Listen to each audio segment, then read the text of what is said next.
जय Shrikrishna warriors. बघा, 14 जून 2026 च्या आणि बाकी फक्त थेरॉटिकली त्याला बघतो, त्याला पेपर खूप अवघड वाटेल, पण प्रश्नांचे सोल्युशन किती इझिली मिळू शकतात हे तुम्हाला आज मी दाखवून देतो. बघा, हा पहिला प्रश्न. आता असा प्रश्न आला की सुरुवातीला एक गोष्ट लक्षात ठेवायची, काय की ऑप्शन एकही वर्गमुळात नाहीये, आहे का? नाही. आणि कोणत्याच संख्येचं वर्गमूळ निघत नाही. दोन गोष्टी आल्या माइंड मध्ये. काय दोन गोष्टी कोणत्या आल्या माइंड मध्ये? कोणताच ऑप्शन वर्गमुळात नाहीये आणि कोणत्याच संख्येचं वर्गमूळ निघत नाहीये. याचा अर्थ हा होतो की इथलं वर्गमूळ या वर्गमुळाशी कॅन्सल होणार. काय होणार? कॅन्सल. कसं बघून घ्या. 45 मध्ये कोणता वर्ग लपलेला आहे? 9 गुणिला 5 अधिक, आता इथं जर 5 आहे ना, किती आहे? 5.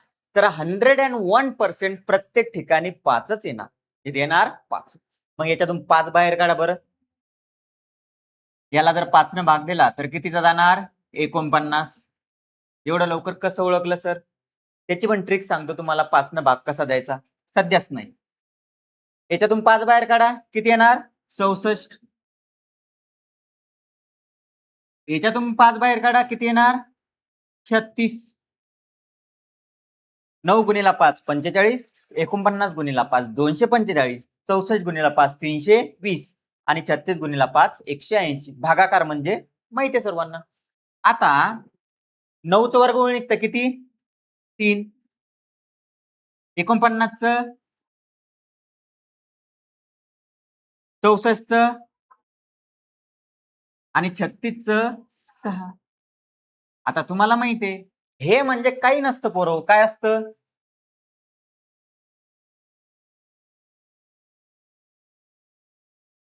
असंच असतंय. 7 आणि 3 10. 8 मधून 6 गेले 10. x x कटला. 2 न कितीचा भाग जाईल? 5चा. याचं पण उत्तर किती येणार? 5च येणार. इथं काढून दाखवतो. असं रूट म्हटलं की समजून घ्यायचं एक्सच्या फॉर्म मधले. कोणत्या फॉर्म मधले? एक्सच्या. म्हणजे कन्फ्युजन राहणार नाही. कसं बघून घ्या. 7 आणि 3 किती झाले रे? 10. 8 मधून 6 गेले 2. रूट 5 कटलं आणि 2 न कितीचा भाग जाईल? 5चा. काही ट्रिक आहे का? काही टेक्निक आहे का? नाही. जेवढी जास्त कन्सेप्टवर फोकस देणार तेवढा पेपर चांगला जाणार. सेकंदात उत्तर काढता येत होतं याचं. ठीक आहे, याचं उत्तर तोंडीही निघतं. कळालं का? कारण इथून जर 5 बाहेर निघले तर डायरेक्ट तुम्हाला कळायला पाहिजे 3 आणि 7 10. 10 भागीला 2 5. एवढा चांगला अभ्यास असला पाहिजे. कळालं सगळ्यांना? नेक्स्ट. दोन व्यक्ती एकत्रितपणे काम करतात. आता जे मागच्या बॅचचे विद्यार्थी होते त्यांना कळून जाईल. जे नवीन बॅचचे विद्यार्थी आहे ते फक्त समजून घ्या कसं आहे. मागच्या बॅचचे विद्यार्थी चांगल्या प्रकारे बघा. मी तुम्हाला काय सांगितलेलं आहे? दोन व्यक्ती आपण काय घेतो? ए आणि बी. ए आणि बी एकत्रितपणे 24 तासात काम पूर्ण करतात. किती तासात काम पूर्ण करतात? 24 तासात. पहिली गोष्ट क्लिअर. आता जर त्यांच्यातील वेगाने काम करणारी व्यक्ती दुसऱ्या व्यक्तीपेक्षा 3 पट वेगाने काम करते. मी समजा ए घेतला. काय घेतला? ए. आणि दुसरा घेतला बी. बी चा स्पीड जर 1 घेतला तर ए चा स्पीड काय आहे? तिप्पट म्हणजे 3. हा जर 1 लाडू खातो तर हा किती खातो? 3 खातो. दोघं मिळून किती खातात? 24 तास लागतात त्यांना. दोघे मिळून 4 लाडू खातात. किती लाडू खातात? 4. हे बी 1 लाडू खातो. याचा वेग तिप्पट आहे. याचा 1 लाडू खाऊ म्हणजे खाण्यापर्यंत हा 3 खाऊन घेतो. किती खाऊन घेतो? 3. म्हणजे दोघे मिळून किती खातात? 4. पण 4च्या स्पीडनेही त्यांना किती तास लागून राहिले? 24. म्हणजे एका तासात जर 4 लाडू खातात तर 24 तासात किती खाऊन राहिले? 96. किती खाऊन राहिले? 96. कसं रे? सरळ सरळ सिंपल. ते एक्स वायच्या भानगडीत पडू नका. खूप लवकर आन्सर येतं. हा 1 लाडू खातो. हा त्याच्यात तिप्पट 3 लाडू खाऊन राहिला. किती खाऊन राहिला? 3. दोघं मिळून किती खाऊन राहिले? 4. एका तासात. किती तासात? एका. त्यांना पूर्ण लाडू खायला किती तास लागून राहिले? 24. म्हणजे पूर्ण लाडू किती असले पाहिजे? 96 असले पाहिजे. कसं? एका तासात जर 4 तर 24 तासात किती होऊन राहिले? 24 गुणिला 4 किती झाले? 96. इथपर्यंत क्लिअर काही? आता पुढचा प्रश्न बघा. पुढच्या प्रश्नामध्ये काय म्हटलं? फक्त वेगाने काम करणारी व्यक्ती. वेगाने काम कोण करून राहिलं? ए. किती लाडू खाऊन राहिला? 3. टोटल लाडू किती आहे? 96. एका तासात किती खातो? 3. तर 96 लाडू संपवायला किती वेळ लागणार? 32 तास लागणार. किती तास लागणार? 32. अरे मी तुम्हाला समजावून सांगतो. 10 15 सेकंदाचे क्वेश्चन आहे. किती सेकंदाचे? 10 ते 15. प्रॅक्टिस, प्रॅक्टिस आणि प्रॅक्टिस. मॅथला काय लागेल? प्रॅक्टिस. बर समजला ना? सोपा होता ना प्रश्न? काही अवघड होता का? नाही. याच्यासाठी काय स्ट्रॉंग पाहिजे? कन्सेप्ट. लाडू म्हणजे काय? इफिशियन्सी. काय? इफिशियन्सी, काम करण्याची क्षमता. ठीक आहे. टोटल लाडू म्हणजे काय? टोटल काम किती आहे? दोन गोष्टी शिवाय याचं उत्तर येऊ शकत नाही. पहिली गोष्ट काय? काम करण्याची क्षमता, ती काढताच आली पाहिजे. दुसरी गोष्ट काय? टोटल काम किती आहे? या दोन गोष्टी शिवाय हा प्रश्न सॉल्व्ह होऊ शकणार नाही. मग तुम्हाला एक्स घ्यावं लागते, वाय घ्यावं लागते, काय काय घ्यावं लागते. हा प्रश्न. एका आयताची लांबी 40% वाढवली तर आयताचे क्षेत्रफळ तेवढेच. मी काय बोललो तुम्हाला? हा शब्द जिथं दिसला तेवढेच. तेव्हा तुम्हाला काय सांगितलं होतं रे मी? जे पर्सेंटेज दिलेले ते घ्या. किती दिलेले? 40. बरोबर. आता दुसरी गोष्ट ही चेक करा, गोष्ट वाढली का कमी झाली? सांगा. वाढली. जेव्हा गोष्ट तेवढीच, साखरेचा खर्च वाढला पण आपल्याला कंझम्पशन तेवढंच ठेवायचंय. बरोबर.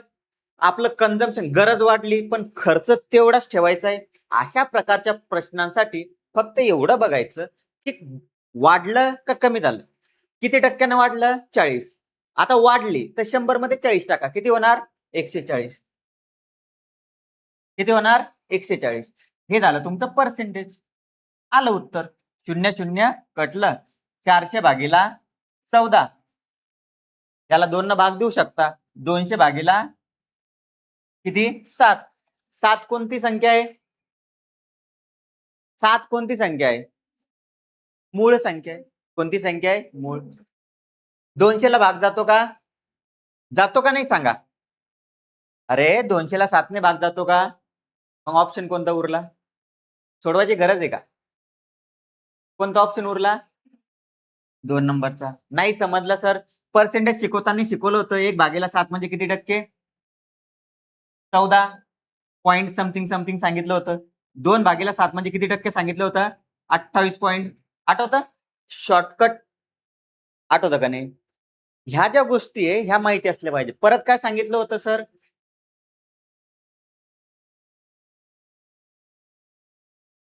37.5 म्हणजे काय सांगितलं होतं मी तुम्हाला? 3/8. आठवतं? 33.33% म्हणजे काय सांगितलं होतं तुम्हाला? 1/3. तसं हे पण सांगितलं होतं. या प्रश्नाला सोडवायची पण गरज नव्हती. 28 4/7. इथं 7 आले ना मित्रांनो, विषय संपला. ऑप्शन चेक करण्याची गरज पडत नाही. बरं कन्सेप्ट कळाला? तुम्ही खरं सांगा सिरियसली, जर हा प्रश्न कन्सेप्ट नुसार तुम्हाला माहित असता तर किती सेकंद लागले असते? 5. किती सेकंद? 5. काय केलं असतं मनामध्ये? 40/140 भाग कटला 2/7. 100 ला सोडून द्या. आता समजा मी जर तुमच्या जागी असतो, मी 100 ला सोडून दिलं असतं. 40/140 म्हणजे कितीचा भाग चालला? 00 कटलं. 1 मिनिट. बघा 00 कटलं 2/7. 2/7 म्हणजे एकच ऑप्शन आहे 28 पॉईंट. का बरं सर? सरांनी सांगितले 2/7 म्हणजे 28. 3/7 म्हणजे याची बेरीज करतो आपण. 14 दुनी 28. 28 मध्ये अजून 14 टाका. 42 पॉईंट समथिंग. शिकवलंय का नाही? तुम्हाला सिरीज लक्षात ठेवायची. नेक्स्ट, ज्यांच्या कन्सेप्ट वीक असतील त्या स्ट्रॉंग करून घ्या. 2 रेल्वे गाड्या एकाच दिशेने म्हणजे काय? जर एक रेल्वे गाडी त्या दिशेने जाते तर दुसरी पण त्याच दिशेने जाते. समजलं मला काय म्हणायचं? म्हणजे काय होईल? बेरीज होईल का वजाबाकी होईल? पटकन काय होईल? वजाबाकी होईल. एका दिशेने जर दोन्ही गाड्या जात असतील तर एकीला दुसरीला ओव्हरटेक करायला स्पीडची बेरीज नाही, काय करावं लागेल? वजाबाकी करावं लागेल. आणि दोन्ही गाड्या एकमेकांकडे येतील दोन्ही, तेव्हा स्पीड म्हणजे वेगांची काय होईल? बेरीज होईल. आता दोन्ही गाड्या कशा आहे? एका साईडला आहे. ठीक आहे ना? कशा आहे? एका साईडला म्हणजे काय होईल? वजाबाकी होईल. कशी? 112 वजा 76 किती झाले? 36. पण काय पण किलोमीटर पर आवर आहे. कुठे सर दिसून नाही राहिलं इथं पाहणं. काय किलोमीटर पर आवर म्हणजे काय किमी ता की ता असं म्हणतात त्याला किलोमीटर पर आवर. किती वेळेस सांगितलं तुम्हाला की हा जो भाग आहे हा फिजिक्सचा आहे, भौतिक शास्त्राचा भाग आहे. फिजिक्स आणि भौतिक शास्त्र काही असू द्या एकाच क्वांटिटीमध्ये व्हॅल्यू लागतील. ही व्हॅल्यू सेकंदात दिलेली आहे. ही व्हॅल्यू कशात दिलेली आहे तासामध्ये दिलेली आहे. मग सरांनी सांगितलेलं आहे काय सांगितलेलं आहे याला जर तुम्हाला सेकंदात कन्वर्ट करायचं तर 5/18 तो ग्रुप आठवतं का 5/18 काढलेलं आठवतं 18×72 पण 18×36 करा जागच्या जागी किती होईल 5×10 10 मीटर पर सेकंद. म्हणजे त्या दोन्ही रेल्वे गाडीचा कंबाईन स्पीड किती झाला 10. किती झाला 10. पण एक जी मोठी रेल्वे गाडी आहे ती सोडून द्या खिडकीत माणूस बसलेला आहे वगैरे ते कन्फ्युजन साठी असतं. इथं धीम्या गाडीत बसलेला एका व्यक्तीला ते कन्फ्युजिंग साठी असतं. सरळ सरळ आपल्याला ट्रेननं क्रॉस करायचं. काय करायचंय क्रॉस. मग क्रॉस करण्यासाठी आपल्याकडे एक फॉर्म्युला तुम्हाला लक्षात ठेवायला सांगितलं होतं मी डीएसटी. काय लक्षात ठेवायला सांगितलं होतं डीएसटी. डी म्हणजे अंतर, एस म्हणजे वेग आणि टाइम वेळ. 10 मीटर पर सेकंड किलोमीटर पर आवर या फॉर्म मधल्या गोष्टी म्हणजे वेग असतो. काय असतो वेग. वेळ किती लागलेला आहे 20 सेकंद. सेकंद म्हणजे वेळ आणि टोटल अंतर किती गेलेले असेल मग ते किती मीटर 200 मीटर. हाही प्रश्न इझिली सॉल्व्ह करू शकत होते एकदम इझिली. मी त्याच्यासाठी म्हणतो तुम्हाला विदाउट फॉर्म्युला कन्सेप्ट शिका. काय शिका कन्सेप्ट. कन्सेप्ट शिकलं की मॅथ्सशी तुम्ही खेळसाल नाही तर मॅथ तुमच्याशी खेळल. मग समजलं का. ह्या गोष्टी आपण खूप इझिली हँडल करू शकतो. आपण त्याला कॉम्प्लिकेटेड नका बनवू. काही फॉर्म्युले वगैरे वापरण्याची गरज नाही याच्यामध्ये. हे कसं आहे समजतं ना आपल्याला. या स्पीडनं या म्हणजे या स्पीडनं आपण जर एवढे सेकंद चाललो तर तेवढं अंतर कापलं जाईल बरोबर ना. सेम फॉर्म्युले तसेच बनत असतात. नेक्स्ट बघा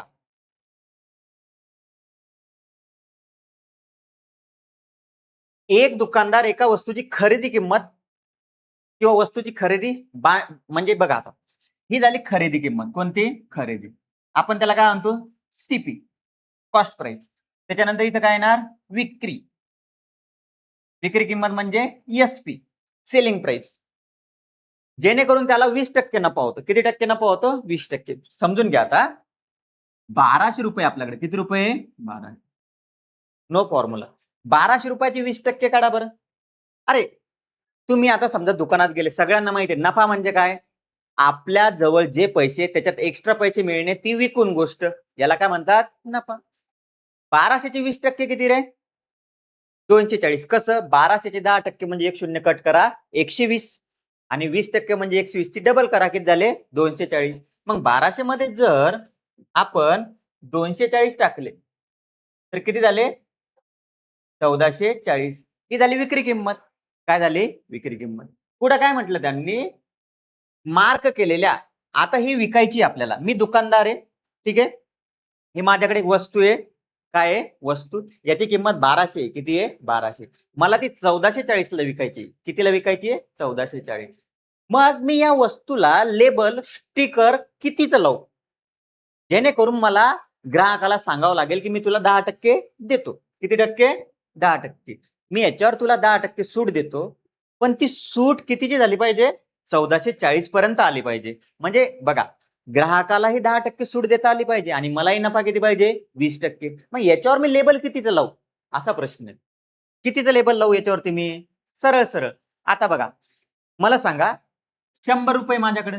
किती रुपये माझ्याकडे 100. 100 वर 10% सूट म्हणजे किती झाले वस्तू कितीला पडली 90 रुपयाला. किती रुपयाला 90. मग मी 00 कट केलं. माझ्याकडे 10 रुपयाची वस्तू किती रुपयात आहे 9 रुपयात. पण ते 9 रुपयात म्हणजे काय आहे 1440. कसं कारण सूट देऊन ती किंमत किती झाली पाहिजे 1440 तरच मला 20% नफा होईल ना. मग 9 भागांची किंमत 1440 तर 10 भागांची किंमत किती सरळ सरळ 16चा भाग जातो. कितीचा भाग जातो? मग इथे 16चा भाग जाईल. किती झालं? 1600. आता हे झालं कन्सेप्ट ना. कसं झालं? कन्सेप्ट. आता डायरेक्ट जर साखळी पद्धत सांगतो, चेन सांगतो आता तुम्हाला, चेन कशी. जेव्हा सीपी, एसपी आणि एमपी, एमपी म्हणजे छापील किंमत, कोणती? छापील म्हणा किंवा मार्क, कोणती? मार्क. एमपी म्हणजे मार्क प्राइस, एसपी म्हणजे सेलिंग प्राइस, सीपी म्हणजे कॉस्ट प्राइस. आता हे तुम्हाला मी लॉजिकली सांगितलं की असं असं असतं. आता चेन रूल न कसं सॉल्व्ह करायचं याला? डायरेक्ट बघा, 1200 रुपयाची वस्तू आहे. किती रुपयाची? 1200. मला नफा पाहिजे किती रुपये? 20%. मग मी 100 वर किती देणार? 120. मला 10% डिस्काउंट द्यायचा आहे. किती टक्के? 10%. आता चेन रूल मी का सांगत नाही त्याचं रिझन सांगतो, समजून घ्या. ही 1200 रुपये गोष्ट आहे. किती रुपये गोष्ट आहे? 1200. आता मला प्रॉफिट झालं. काय झाला? प्रॉफिट. तर 1200 रुपये वाढणार की कमी होणार? वाढणार की कमी होणार सांगा? वाढणार. म्हणून मोठा फ्रॅक्शन कुठं आला? वरती. म्हणजे अपूर्णांकाचा मोठा भाग कुठं आला? वरती. आता मला 10% डिस्काउंट द्यायचा आहे. किती टक्के? 10%. मग 10% म्हणजे 100 वर किती रे? 90. किती? 90. समजलं इथपर्यंत? पण मला वस्तू छापायची आहे. काय आहे? वस्तू छापायची, किंमत छापायची. वस्तूची छापील किंमत कमी असणार की जास्त असणार? परत समजून घ्या, याच्यावर मी जी किंमत छापणार ती या किमतीपेक्षा कमी असणार की जास्त असणार? जास्त. म्हणून इथं पण जरी 100 वर 90 रुपये आले, पण वस्तूची छापील किंमत जास्त असल्यामुळं तुम्हाला इथे 100 रुपये वरती ठेवावं लागतील आणि 90 रुपये खाली ठेवावं लागतील. याला जर सोडवलं तुम्ही तरी तुमचं उत्तर किती येणार? बघा, शेवटी कुठं आले ते सांगतो तुम्हाला. 120 गुणिला 12 किती झालं रे? 1440. खाली किती आलं रे? 9. कुठं आले तुम्ही? गणित येते, मॅथ आहे. मॅथ मध्ये ट्रिक वगैरे, टेक्निक वगैरे काही नसते. मॅथ मध्ये एक गोष्ट असते, तुम्ही एका दमात सगळ्या गोष्टी करू शकता की लॉजिकली हँडल करू शकता. ठीक आहे. घरी गेल्यानंतर परत बघा की याला कसं हँडल केलेलं सरांनी. काही अवघड का नाही. किती आलं उत्तर? 1600. म्हणून म्हटलं पेपर खूप सोपा होता. तुम्हाला का समजत नाहीये? तुमचं अजूनही कन्फ्युजन आहे. Cost price, selling price, mark price याच्यावरती फोकस करा. नेक्स्ट,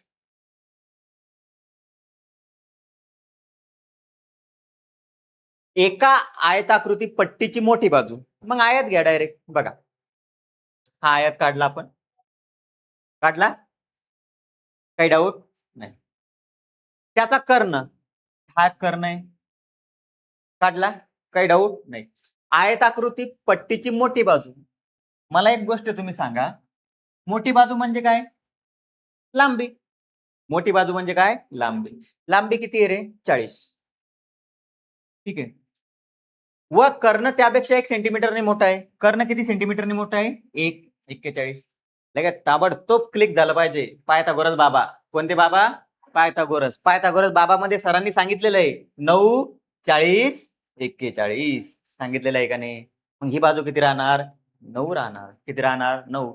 सर आम्हाला पायथागोरस बाबा माहित नाही, पण हे तर माहित आहे की 41च्या वर्गामधून 40चा वर्ग केला म्हणजे इकडची बाजू मिळून जाईल. म्हणजे काय करावं लागेल? सरळ सरळ जर तुम्हाला सांगायचंच आहे तर इथं जर मी असा हे टाकला 90चा सिम्बॉल, तर तुम्हाला माहिती आहे कर्णाचा वर्ग उरलेल्या दोन बाजूंच्या वर्गांच्या बरोबर असतो. पण आपल्याला उरलेल्या बाजूमधून एक बाजू काढायची का नाही? मग याच्यामधून हा काय करावा लागेल? वजा करावा लागेल. जर तुम्हाला मी सपोज सांगतो, ही जर एक्स आहे आणि ही वाय आणि ही झेड आहे, तर पायथागोरस थेरम कसा वापरला असता तुम्ही? X square plus y square plus Z square. आता इथं व्हॅल्यूज आहे फक्त. एक्स ची व्हॅल्यू माहिती नाही. वायच्या जागी किती आहे? 40 आणि झेडच्या जागी किती आहे? 41. मग एक्स स्क्वेअर बरोबर किती होणार? 41चा वर्ग वजा 40चा वर्ग. हेच तोंडी करायला सांगितलं मी तुम्हाला की 41च्या वर्गामधून 40चा वर्ग करा. 41चा वर्ग असतो 1681. 40चा वर्ग आहे 1600. तो येणार 81.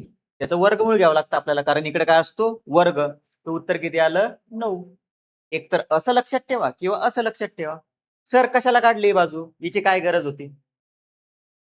त्या पट्टीची परिमिती किती, काय किती परिमिती, आणि परिमितीसाठी आपल्याला सगळ्या बाजू माहिती पाहिजे. ही 40 आहे तर पुढची पण किती असणार 40. मग ही बाजू माहिती नव्हती आपल्याला म्हणून पायथागोरस बाबा वापरले आपण, बाजू आली 9. परिमिती म्हणजे चारही बाजूंची बेरीज. मी तुम्हाला नेहमी सांगतो परिमिती म्हणजे काय, जी फिगर आहे ती. ट्रँगल असेल तर 3 बाजूंची बेरीज, आणि स्क्वेअर म्हणजे चौकोन असेल तर चारही बाजूंची बेरीज. फॉर्म्युला पाठ करायचा नाही. परिमिती म्हणजे काय, बाजूंची बेरीज. त्रिकोण असेल तर 3 बाजू, चौकोन असेल तर 4 बाजू. मग 4 बाजू कोणत्या आहे, 40 अधिक 9. पुन्हा ही बाजू किती आहे 40, आणि ही बाजू किती आहे 9. मग 49 आणि 49 किती आलं उत्तर, आहे का? बरं, कॉन्फिडन्स येत आहे का नाही, आपण क्वेश्चन हँडल करू शकतो, येतो का नाही कॉन्फिडन्स? नेक्स्ट हा प्रश्न बघा किती पानसट आहे. काय सांगितले मी तुम्हाला, दोन संख्या 5 ते 7 प्रमाणात आहे. घ्या 5 ते 7. दोन्ही संख्यामध्ये 12 मिळवले. किती मिळवले 12. त्याचे प्रमाण 7:9 होते. किती 9 होते 7:9. याच्यात काय सांगितले मी तुम्हाला, फरक बघा फक्त. याचा फरक कितीचा आहे 2चा. फरक सारखा आहे, काय प्रॉब्लेम? फरक सारखा नसेल तर आपण काय करतो, फरक सारखा करतो. त्याच्यासाठी तुम्हाला मी टेक्निक सांगितलेलं आहे. 5 आणि 7चा फरक 2चा आहे, 7 आणि 9चा फरक 2चा आहे. म्हणजे सरळ सरळ दोन भागांची किंमत किती आहे 12 आहे. थांबा इथंच, लगेच नका सोडू. दोन संख्यामधील फरक किती? आता पहिली संख्या किती समजा 5, दुसरी संख्या किती आहे 7. या दोन संख्यामधला सध्याचा फरक कितीचा आहे 2चा, आणि दोन भागांची किंमत किती आहे 12. म्हणजे इथूनही तुम्ही डायरेक्ट उत्तर मारू शकत होते. नाही मारायचं तर पुढे सांगतो. समजा असं नाही मारायचं तुम्हाला. यांच्यामधला फरक कितीचा आहे रे 2चा आहे. दोन भागांची किंमत किती आहे 12. मग एक भाग केवढ्याचा झाला 6चा झाला. कितीचा झाला 6. ठीक आहे. आता तुम्हाला काही विचारू द्या, संख्यांची बेरीज विचारू द्या. 5 आणि 7 12. मग ओरिजिनल संख्यांची बेरीज किती राहील, एका भागाची किंमत 6 आहे. तर 5 आणि 7 12, 12 भागांची किंमत किती होईल 12 गुणिला 6, किती झाले 72. पण तुम्हाला फरक विचारला, दोन संख्यामधला फरक कितीचा आहे 2चा. एका भागाची किंमत आहे 6, तर दोन भागांची किंमत किती येईल 12. ठीक आहे, कळालं? किती टक्के सूट देतो 10%. तरीही त्यास 25% नफा होतो. किती नफा होतो 25%. जर वस्तूची छापील किंमत 750 रुपये असेल, समजून घ्या तुम्हाला डिस्काउंट नेहमी कशावर मिळेल रे, छापील किमतीवर. कोणत्या किमतीवर, छापील. आता छापील किंमत आहे 750, किती आहे, याच्यावर डिस्काउंट किती दिला 10% डिस्काउंट आहे. म्हणजे 75 रुपये डिस्काउंट भेटला तुम्हाला 10%. म्हणजे किती आलं उत्तर आहे 675. ही विक्री किंमत झाली. किती झाली विक्री किंमत. पण मी जर इथं खरेदी किंमत लिहिलं आणि इथं विक्री किंमत लिहिलं तर नफा तोट्याचं रिलेशन दिलेलं आहे आपल्याला. खरेदी किंमत जर 100 घेतली, मी किती घेतली बघा. हा क्वेश्चन दोन पार्ट मध्ये सोडवावा लागणार आहे, एक असा एक असा. खरेदी किंमत जर 100 घेतली तर 25% नफा झाला. किती टक्के नफा झाला 25. म्हणजे 100 रुपयावर किती नफा झाला 25 रुपये. 125. 100 रुपयाला घेतलेली वस्तू 125 ला विकली तरच 25% नफा होईल. याला भाग देऊ शकतो, 25 चोक 100, 25 पाच 125. सरळ समजलं तुम्हाला. पण ओरिजिनल मध्ये विक्री किंमत किती रे 675. म्हणजे 5 भागांची किंमत किती आहे 675. मग 5 ने कितीचा भाग जातो बघा, 5 1 5, 5 3 15, 5 5 25. म्हणजे एक भाग केवढ्याचा झाला 135. मग 4 भाग केवढ्याचे होतील 4 गुणिला 135, 540. सांगा चेन रूल सोपा वाटतं का हा सोपा वाटतो? हे सोपं आहे ना. चेन रूल मध्ये कन्फ्युजन होणार तुम्हाला. पुढचा, रणधीर जवळ 10,000 रुपये होते. किती रुपये होते 10,000. त्यापैकी काही रक्कम तो स्कीम ए मध्ये 5% सरळ व्याज गुंतवतो आणि स्कीम बी मध्ये 8% गुंतवतो, आणि दोन्ही मिळून त्याला 710 रुपये एवढं व्याज मिळतं. म्हणजे सरळ सरळ बघा, त्यानं काय केलं 10,000 रुपये. किती रुपये 10,000. त्याच्यातली काही काही रक्कम 5% दराने गुंतवली बँकेत आणि काही रक्कम 8%, बरोबर ना? 8% दराने गुंतवली. आता असा प्रश्न तुम्हाला ऑप्शन वापरून सोडवावा लागेल. कसा सोडवावा लागेल? ऑप्शन वापरून.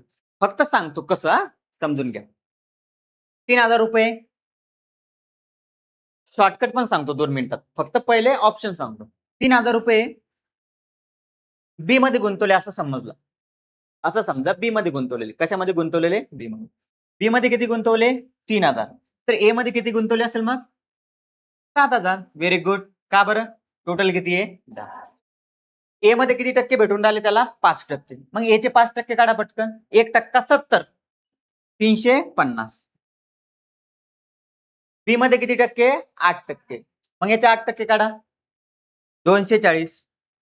दोघांची बेरीज करा बरं. पटकन मनात करायची. 5 आणि 4 9. 690. पण आपलं उत्तर किती यायला पाहिजे?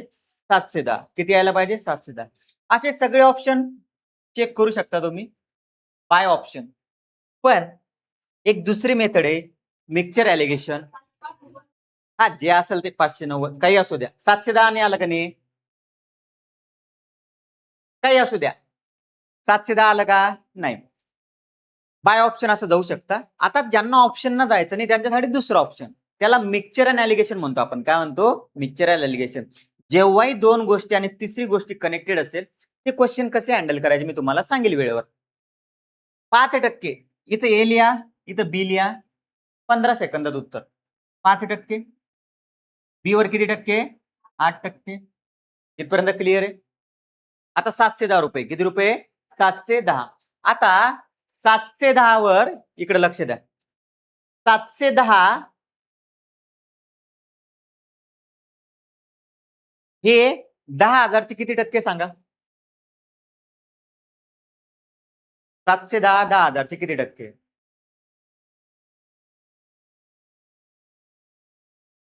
सांगा. अरे एखादी मला सांगा, तुम्हाला पर्सेंटेज पडले, तुम्ही टक्के काढता का नाही? तुम्ही लयच टेन्शन घेता राव. 600 पैकी तुम्हाला 500 मार्क पडले तर टक्के कसे काढता? 500 भागीला 600 गुणीला 100. मग मी तुम्हाला काय विचारलं? 710 10,000 चे किती टक्के? मग लगेच करा ना. 710 भागीला 10,000 गुणीला 100. 0,0,0,0 कटले. 0,0 कटले. किती आलं? 7.1. मग याला 7.1 ला मदत घ्या. ठीक आहे. आता समजून घ्या. हे टक्के काढून टाकतो मी सध्याचे.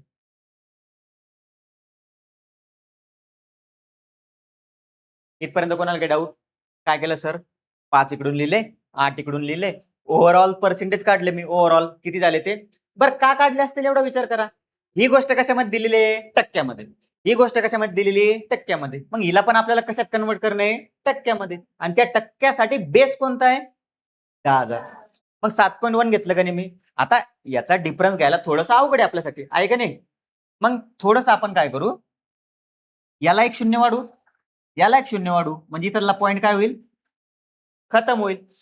आता याच्यातला फरक घ्या. 80 आणि 71चा फरक कितीचा आहे? 9चा. 50 आणि 71चा फरक कितीचा आहे? 21चा. याला भाग द्या. 3 3 9, 3 7 21. कळालं? इथपर्यंत क्लिअर आहे? या रकमेला या भागात डिवाइड करा. 10,000ला 3 आणि 7 भागात डिवाइड करा. कसं डिवाइड करायचं? टोटल भाग 3 आणि 7 10. 10 भागांची किंमत किती आहे? 10,000. एका भागाची किंमत किती आली? 1000. मग 3 भागांची किंमत किती? 3,000. 7 भागांची किंमत किती? 7,000. मग बी मध्ये किती गुंतवले असतील? किती गुंतवले असतील? 7,000.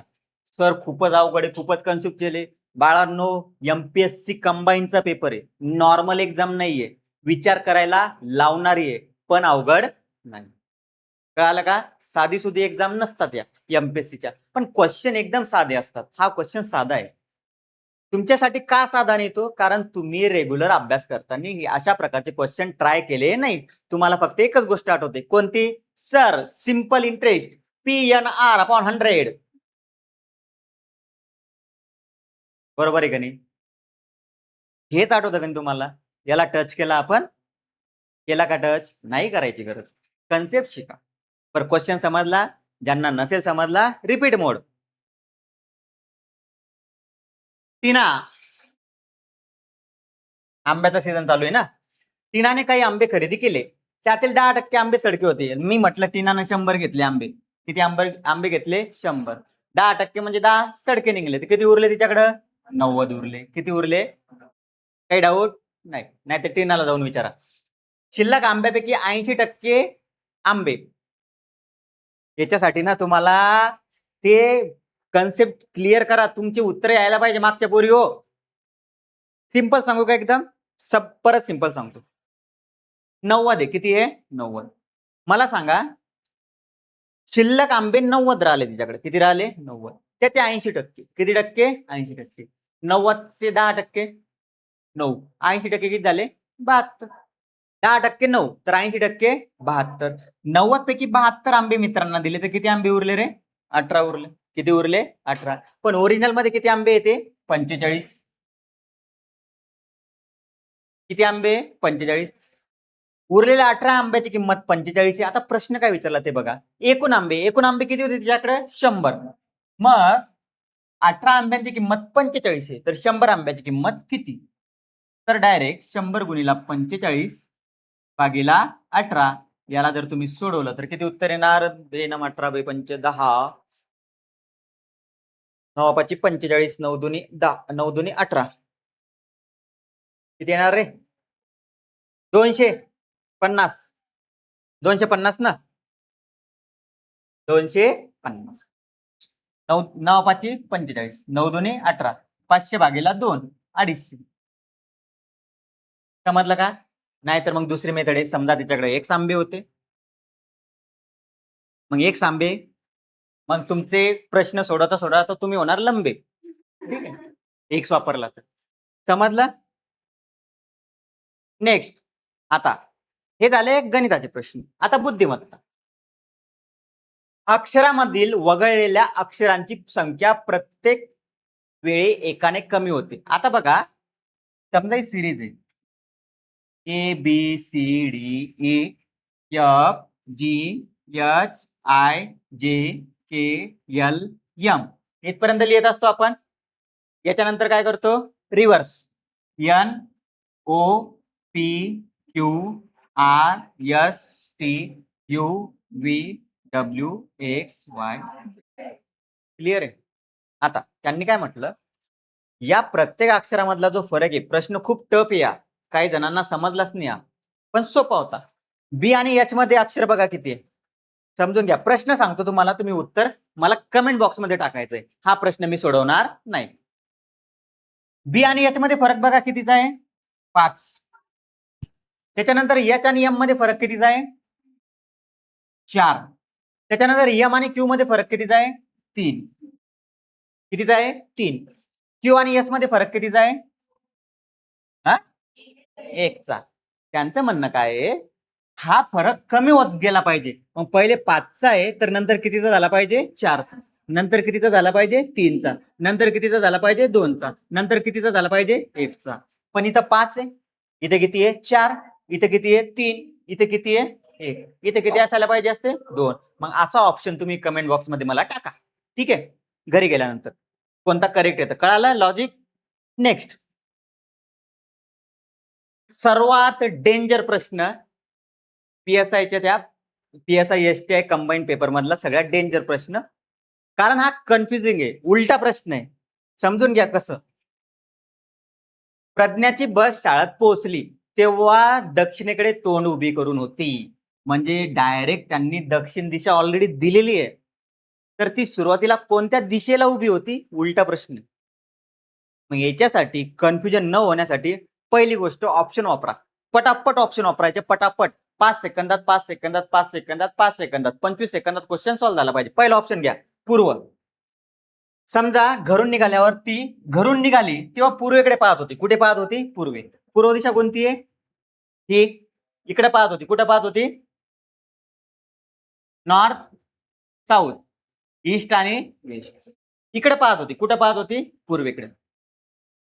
ती 2 वेळा डावीकडे वळाली. आता पूर्व दिशेकडे पाहत होती, 2 वेळा डावीकडे, म्हणजे पहिले इकडे वळणार, बरोबर. परत कुठे वळणार? इकडे. त्याच्यानंतर उजवीकडे. आता ती इकडे जर बघत आहे इकडं, तर तिचा उजवा हात कुठं आला? वरती आला. म्हणजे आता सध्या ती कोणत्या दिशेला बघून राहिली? उत्तर. पण ती कोणत्या दिशेला बघायला पाहिजे? दक्षिण. म्हणजे पहिल्या क्रमांकाचा ऑप्शन चुकीचा. समजा नसं समजलं तर परत सांगतो बघा. काय होतं ना, मी असं एक्सपेक्ट करतो तुम्हाला सगळं येतं कधी कधी. परत सांगतो, सिंपल सांगतो बघा.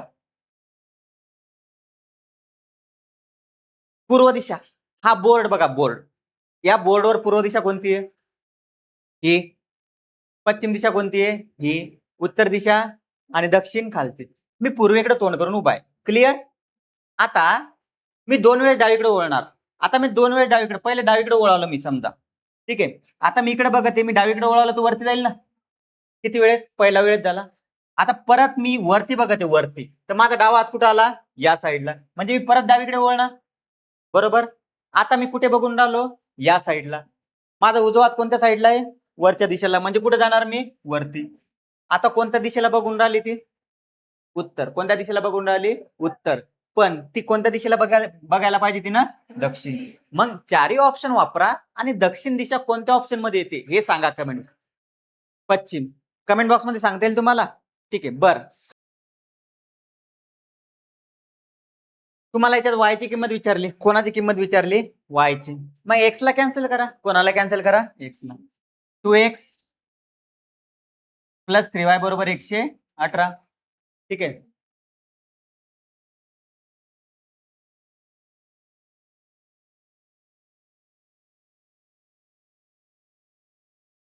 आता या प्रश्नामध्ये तुम्हाला वायची किंमत विचारली. कोणाची किंमत विचारली? वायची. तुम्ही जर सरळ सरळ प्रश्न वापरला तर वाय कॅन्सल होऊन राहिला. कोण कॅन्सल होऊन राहिला? वाय. पण आपल्याला वायची किंमत विचारली. मग डबल कशाला मजुरी करायची आपण? 2x प्लस 3y आणि वरचं बरोबर किती आहे? 118. आपल्याला वाय ने कॅन्सल करायचा. इथं सरळ सरळ वाय होऊन राहिला. आपल्याला तो नाही कॅन्सल करायचा, एक्स कॅन्सल करायचा. मग साईन बदला. काय बदला? मायनसचं काय होईल? प्लस. आता काय झालं? X cancel. तुम्ही जर डायरेक्ट घेतलं असतं तर काय झालं असतं? वाय. 6x बरोबर किती? 180. एक्स ची किंमत किती? 30. वाय ची किंमत किती? 30. 6y बरोबर 180, तर y बरोबर किती आलं? 30. काय क्वेश्चन असतात रे? कन्सेप्ट स्ट्रॉंग असले की हे क्वेश्चन चुकायला नाही पाहिजे तुमचे. नेक्स्ट. एक चोर घरात त्याची लूट लपवतो. पोलीस त्याचा पाठलाग करत असताना ते पश्चिमेकडे 2 किलोमीटर धावतो. आता पश्चिम दिशा कोणती आहे? इकडं. इकडे किती आले? 2 किलोमीटर.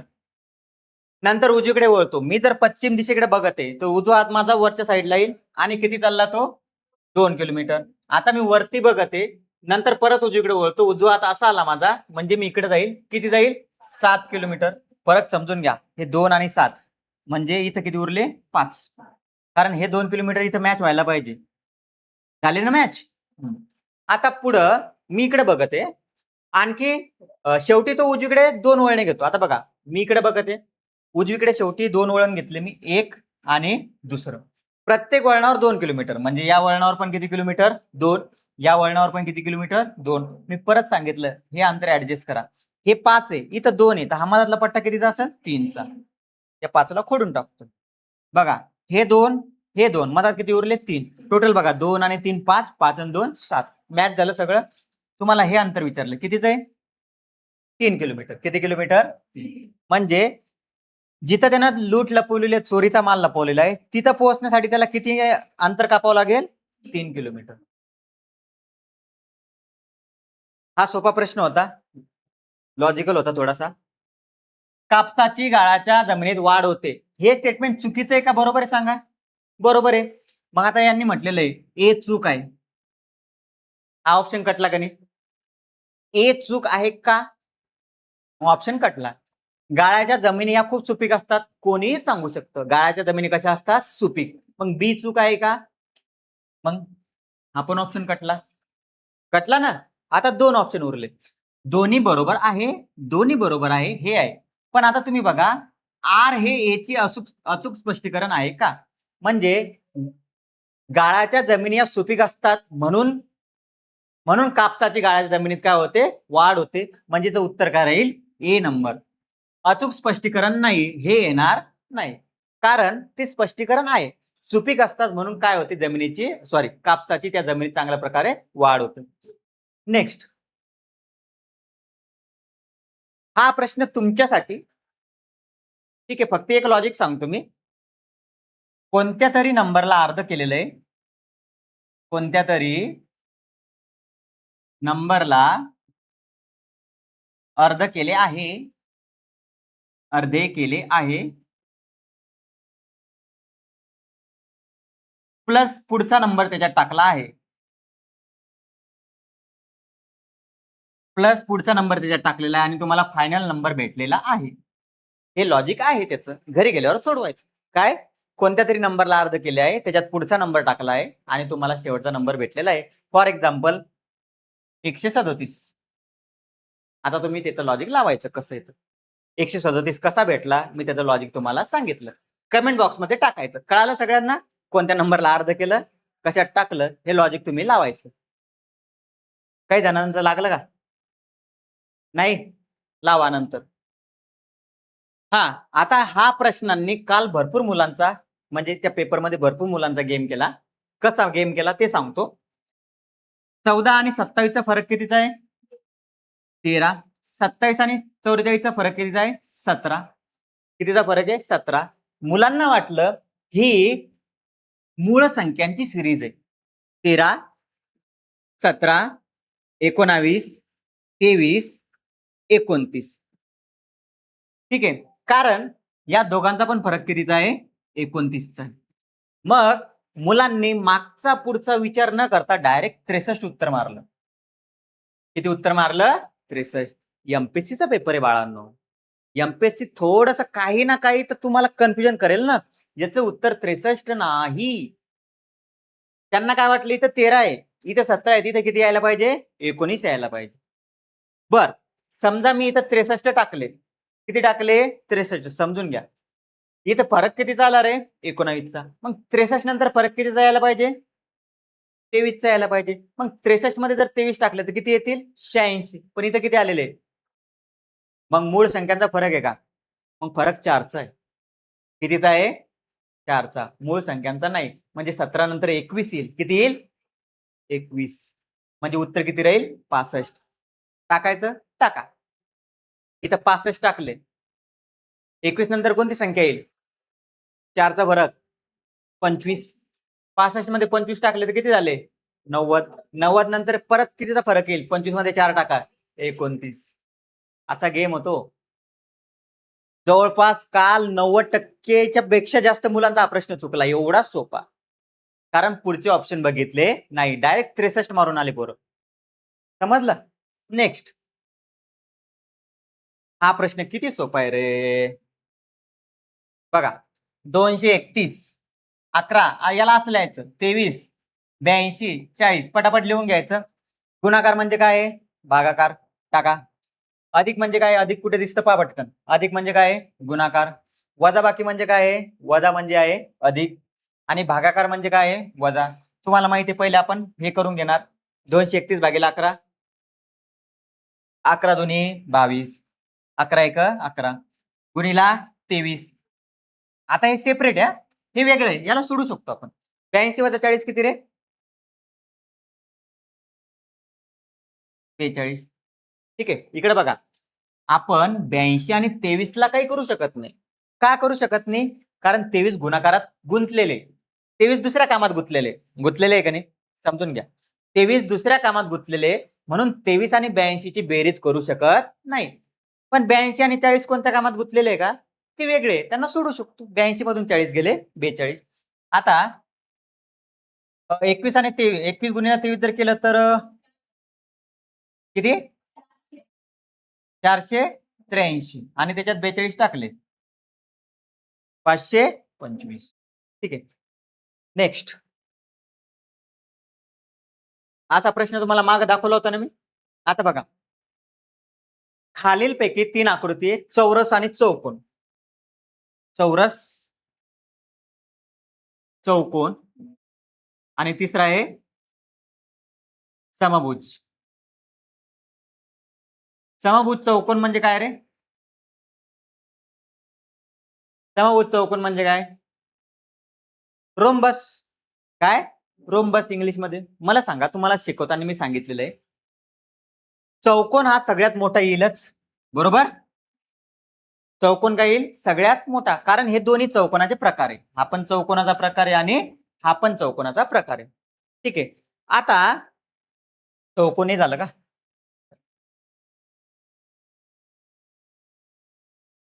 आता समजून घ्या, समभुज जो आहे चौरसाचं काय असतं रे? प्रॉपर्टी काय असते? चारी बाजू सारख्या. मग मला एक गोष्ट सांगा, ज्या चौकोनाच्या चारी बाजू सारख्या आहे त्याला आपण काय म्हणतो? काय म्हणतो? समभुज म्हणतो. काय म्हणतो? समभुज. मग चौरसाला मी समभुज म्हणू शकतो ना? म्हणू शकतो का नाही? म्हणू शकतो, कारण याच्या चारी बाजू कशा आहे? सारख्या. पण समभुज चौकोनाला मी चौरस म्हणू शकत नाही, कारण चौरसामध्ये प्रत्येक अँगल कितीचा असला पाहिजे? 90चा असला पाहिजे. समभुज चौकोनासाठी तशी काही प्रॉपर्टी नाहीये, पण ज्याच्या चार बाजू सारख्या आहे त्याला मी समभुज चौकोन म्हणू शकतो. आणि या दोघांना मी काय म्हणू शकतो? काय म्हणू शकतो? चौकोन म्हणू शकतो. म्हणजे काय उत्तर येईल? डबल डबल आला करे? बर, जाऊ दे.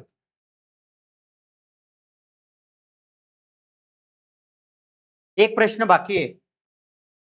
एक प्रश्न बाकी आहे, थांबा.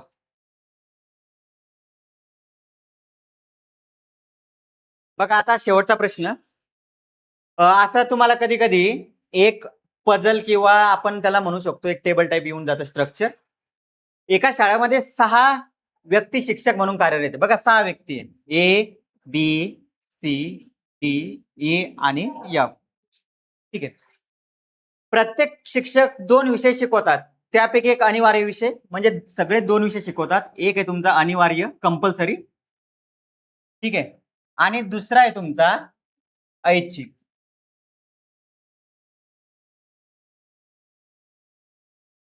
ठीक आहे, डीचा ऐच्छिक विषय इतिहास आहे. डी बघा, असं करायची गरज नाही टेबल, पण तुम्हाला समजण्यासाठी सांगतो मी. डीचा ऐच्छिक विषय कोणता आहे? इतिहास. जो इतर 3 जणांचा, अजून 3 जणांचा इतिहास अनिवार्य आहे. मी याला थोडस 3 जणांचा अनिवार्य विषय आहे. कोणता? इतिहास. ठीक आहे, ई आणि एफ यांचा 2 पैकी एक विषय भौतिकशास्त्र आहे. म्हणजे ई आणि एफ यांचा भौतिकशास्त्र विषय कोणता आहे? भौतिकशास्त्र. आता तो कोणता आहे? ऐच्छिक आहे का अनिवार्य हे आपल्याला माहिती नाही. एफचा गणित अनिवार्य आहे. एफचा अनिवार्य कोणता आहे? गणित. मग मला सांगा, एफचा जर गणित अनिवार्य आहे तर भौतिक कोणता आला रे? ऐच्छिक आला. कोणता आला? ऐच्छिक. असं लॉजिक लावावं लागत असते. भौतिक कोणता आला? ऐच्छिक. सी आणि ईचा ऐच्छिक विषय आहे. एफचा गणित अनिवार्य आहे, तो गणित सी आणि ईचा ऐच्छिक आहे. सी आणि ईचा ऐच्छिक कोणता आहे? गणित. सीचा ऐच्छिक गणित आहे आणि ईचा पण ऐच्छिक गणित आहे. मग मला सांगा, भौतिकशास्त्र ईचा कोणता विषय? अनिवार्य. लागलं लॉजिक? असं पटापटा लॉजिक लावायचं. एफ झालं, सी झालं. इतिहास आणि इंग्रजी हे ए चे विषय आहे. इतिहास आणि इंग्रजी माहिती नाही कोणता कुठे, पण इतिहास आणि इंग्रजी ए चे आहे एवढं माहिती आहे. ऐच्छिक कोणता आहे ते माहिती नाही, म्हणून दोन्ही ठिकाणी टाकलं आपण. परंतु अनिवार्य आणि ऐच्छिक विषय म्हणून डीच्या अगदी उलट आहे. समजून घ्या, झालं, उत्तरच भेटलं आपल्याला. डीच्या उलट आहे. डीचा इतिहास कोणता आहे? ऐच्छिक. मग एचा कोणता राहील? तो अनिवार्य. बरोबर आहे. मग ठीक आहे, एक मिनिट. त्याच्यानंतर अनिवार्य ऐच्छिक म्हणजे याचा जो इतिहास होता तो याचा इतिहास आहे, मग याचा जो इंग्रजी तो याचा इंग्रजी येऊन जाईल. उलटे एकमेकांचे ते. बरोबर आहे. रसायनशास्त्र हा केवळ एका ऐच्छिक विषय आहे. ऐच्छिकवाला एकच उरला, बी. बघा, रसायनशास्त्र हा केवळ एका शिक्षकाचा ऐच्छिक विषय आणि एकच शिक्षक उरले, कोणते? बी. त्यांचा कोणता आहे मग? रसायन. ठीक आहे, आणि शाळेतील एकमेव महिला शिक्षकाचा विषय. महिला शिक्षकाचं काही कामच नव्हतं इथं, कारण प्रश्न सीचा विचारला ना आपल्याला. कोणाचा विचारलं? सीचा. आता बघा, सीचा अनिवार्य हे जे आहे ना, शाळेतील एकमेव महिला शिक्षकाचा अनिवार्य विषय इंग्रजी आहे. डी म्हणजे डी कोण आहे? महिला आहे. ही कोण आहे? महिला. त्याचं रिझन देतो तुम्हाला काय विचारलं. बघा, हे महिला देण्याचं रिझन तुम्हाला मी सांगतो. त्यांनी असं म्हटलं होतं, डीच्या अगदी उलट आहे म्हटलं होतं. एचे विषय डीच्या सारखे एचे उलट विषय नव्हते म्हटलं. ती इंग्रजी आपण टाकलं बाय लकीली ते बरोबर आलं आपलं. समजून घ्या तुम्ही. कळालं का? हे जे एचं आपण उलट टाकलं ना डी मध्ये ते लकीली बरोबर आलं आपलं. एचा आणि डीचा संबंध नव्हता. डीचा आणि एचा संबंध होता. असे एक प्रश्न घोळ करतात. डीच्या उलट ए होतं, पण एच्या उलट डी होतं असं म्हटलं होतं का? ते लकीली इंग्रजी बरोबर आलं बरं. आता आता क्लिअर झालं ते. एकमेव महिला शिक्षक कोण आहे? जिचा विषय इंग्रजी आहे तो कोण आला? डी. आता मी इथं राऊंड केलेलं आहे बघा. 3 जणांचा अनिवार्य विषय कोणता आहे? इतिहास आहे. मग इतिहास एकाचाच अनिवार्य विषय झाला. अजून 2 जण पाहिजे आपल्याला. आत्ताशी 3 जणांचा अनिवार्य विषय कोणता झाला? इतिहास. आणि तुम्हाला सी चा अनिवार्य विषय विचारला होता इतिहास. असा पेपर सोल्युशन आहे. पेपर सोपा असतो. चांगला अभ्यास करा, मन लावून अभ्यास करा. पेपर तुम्हाला अवघड जाणार नाही आणि तुमच्या पुढच्या कोणत्या एक्झामसाठी तुम्हाला बेस्ट ऑफ लक. जय श्रीकृष्ण.